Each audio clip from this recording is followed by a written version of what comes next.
summary of the various Smalltalks I've worked with. Rather embarrassing for me, I realised I left Gemstone off the list, so Gemstone has popped up from time to time. For the last 9 years, I've been at JP Morgan on VisualWorks across these versions. 7 and 10 we're currently transitioning to, and that's kind of the spur to the talk. So Capital, for those of you who haven't heard of it, it's a risk management system developed in-house at JP Morgan. It's actually been around since 1994, and my boss pointed out it's actually the 20th birthday this month of development starting. So we're still in active development. I think that's quite a good achievement for any system, especially like a Smalltalk one. And it's in VisualWorks, Smalltalk, and Gemstone. One of the more interesting things about Capital is that we're still using the MD source code management system. So for those of you who don't know it, that's the same as is used in VA Smalltalk, and it used to exist as a standalone product that you could buy to use with VisualWorks. Support for that was discontinued probably about 10 years ago, not entirely sure. Well, we've actually got quite a sophisticated system built on top of MD at JP Morgan, so we elected to continue using MD. In order to do that, we acquired a license for the full source code stack, and we now maintain and enhance MD in-house, and that's quite a big part of my job.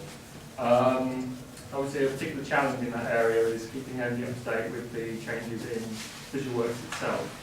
And also adding support for new facilities within VisualWorks. And that is kind of where this talk begins. So, Cincom, VisualWorks Smalltalk, has had a facility for quite a while now called method overrides. These aren't the same as subclass method overrides. It's not the same as overriding method in a subclass. It's a VisualWorks specific concept, and what it involves is replacing the current version of a method in your image with a different implementation from an extension, application, or package, depending on your choice of naming. And what we found in the current effort to port Capital from VisualWorks 7.3 to 7.10 is that overrides are increasingly used in add-on packages, both part of the Cincom suite and also contributed, and things like Gemstone, which we use. In the past, we've kind of fudged this by just modifying base class definition with the modification of the extension. But there's lots of disadvantages, not least unpicking all these when we do a port to a new version of VisualWorks. And so we decided it would be a good idea if we could add the ability to support method overrides to MD. So we did a little bit of research in this area and found a suggestion for a way to do this on a post in Compliance Smalltalk back in 2002. And basically, the way this works is if you want to override a method called method, you create a method called _override_method in your extension, application, or package. And what happens then is that implementation, as well as going into your method dictionary with its full name, _override_method, it also goes into the method dictionary in the original selector, so it replaces the definition of method that was in there previously. Now, in order to have support for reinstating the original method, if you remove your override, the original method is pushed back into the method dictionary at a different key, that being overridden method. And one of the nice advantages of this, which I think isn't something that Cincom's override support, is that overridden implementation is then available to be invoked as a regular message send. So if you do self_overridden methods, you can invoke the original implementation. And that has advantages like a common pattern that we decided we liked was if you're adding a guard clause where you might want to use the vendor's version of a method, or you might want to use your own. You put your override in with some kind of guard clause, you want to use the original implementation. If you do, you invoke the overridden method. If not, you do your own thing. So this was great, and like all great ideas, we started using this a lot, and shortly afterwards we hit a problem. So, let's say we have a class A, and it has its method to do thing, and that does its own thing. And it has a subclass, class B, and that does its own thing, do thing B, and then it invokes a superclass implementation. That's all fine. We now want to override do thing class A. So we create our override, and we want to do another thing, and then still do the original thing, so we call the overridden implementation. Again, that's all fine. Subsequently, we add an override to do thing class B. Similar thing, we do yet another thing, and then we invoke the override implementation. This is where the problem comes in. So, we have an instance of class B, and we send it do thing. So, we start off in our nice new override, we do yet another thing, and we call the overridden implementation. That does the original thing B, and calls the superclass implementation do thing, which takes us into the override in class A, because do thing has been overridden in class A. So that does another thing, and then calls self-overridden do thing. So first glance, and this wasn't immediately apparent to us, you think, oh, that's just going to go and do your overridden method exactly like you want. But we're dealing with an instance of class B, so if you do self-overridden do thing to an instance of class B, it's going to start in the implementation of overridden do thing in class B. So we end up back here, and it does thing B again, and does super do thing, and then we're back in class A, and we're then in a recursive loop. And you know, this might seem a slightly obtuse example, but we hit this in production. Our images were looping and running out of memory and exiting, and after a bit of head scratching, we worked out this was precisely what was going on. So, what is it we actually want to do in this case? Well, we actually want to invoke the implementation of overridden do thing in class A, not that one in class B. So, you know, in the general case, what we're saying is we want to invoke the implementation of a method in the same class as the implementation of the current method. And you've seen that's not always the same as the receiver object. So we played around with various ways of doing this. So first bash was using method wrappers with a kind of guard clause, which worked, but had two problems. It was slightly tricky to step through in the debugger because you end up in the wrap code, which isn't of any relevance to the developer who's doing the debugging. And also, invoking a method using a method wrapper is actually quite slow. And I think the first notice is because we had an override of this kind of an object. And this I system to a noticeable degree. So we probably shouldn't be selling this kind of, but it's an old system and we do. So what we actually wanted to do, we decided, was to add something simple, expressive, that would allow us to do what we want to do without any messing around. The solution we decided was a new type of message send. So you've got self, so what's the next simplest thing? Selfish. Why do we call this selfish? First of all, it's a bit like self. You're sending a message to the receiver, it's a bit like self.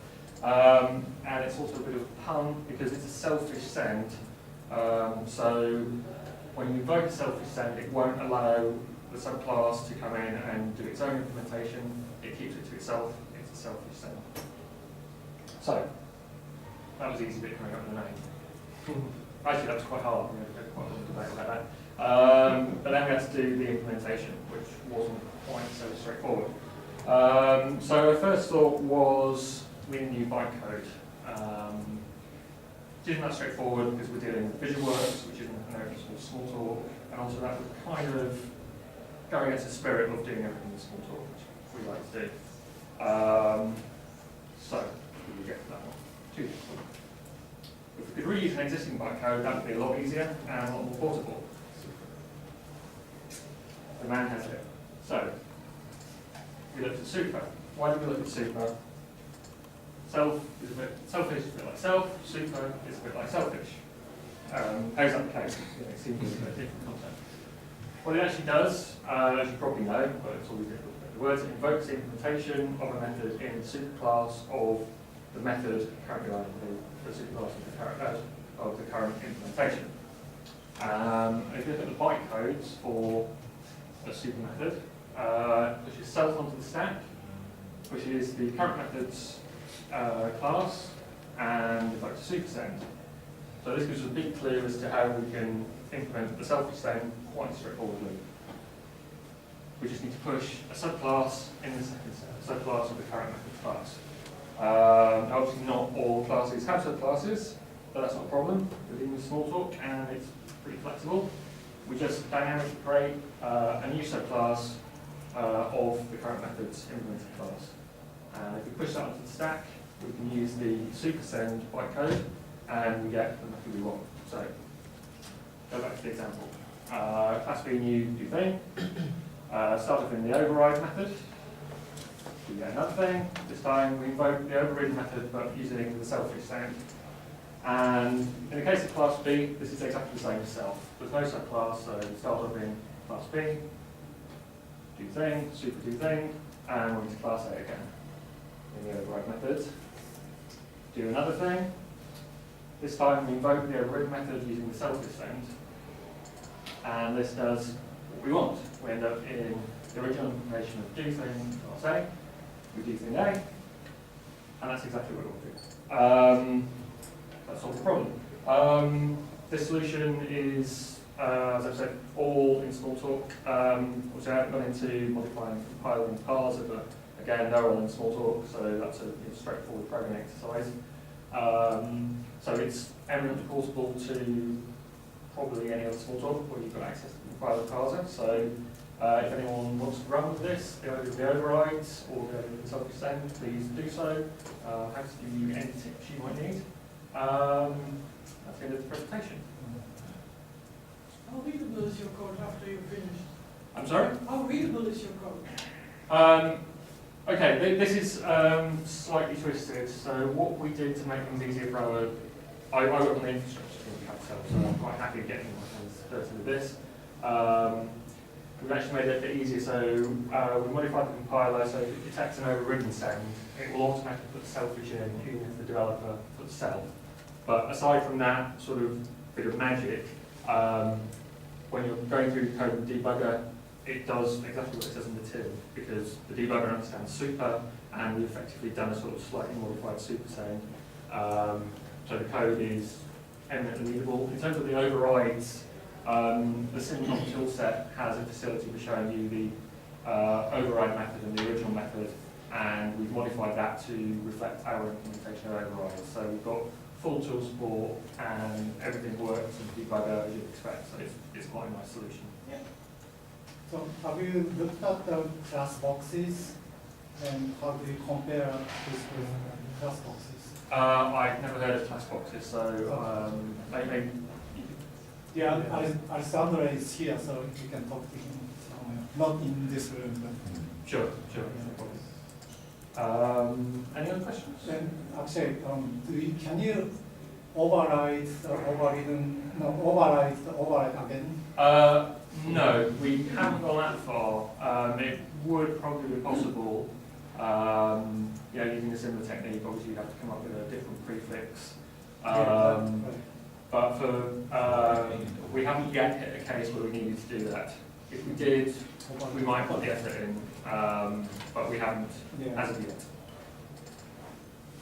I was curious why you created a new class, a new subclass if there isn't one. Why not just do a self-send with them? You need to know the class where you want the super lookup to start. Yeah, if you're doing a super send. Yes. But the purpose of a selfish send is to not get the subclass implementation. That's right, but by pushing the subclass rather than the receiver class or the current implementation class, you use the super bytecode to start lookup in your current class. Right. But if there is no subclass, I believe your point is if there is no subclass, it's going to start there anyway. That's true, but you might have subclass later, and then you have to You could recompile. Yeah, well, you could, but that's more effort.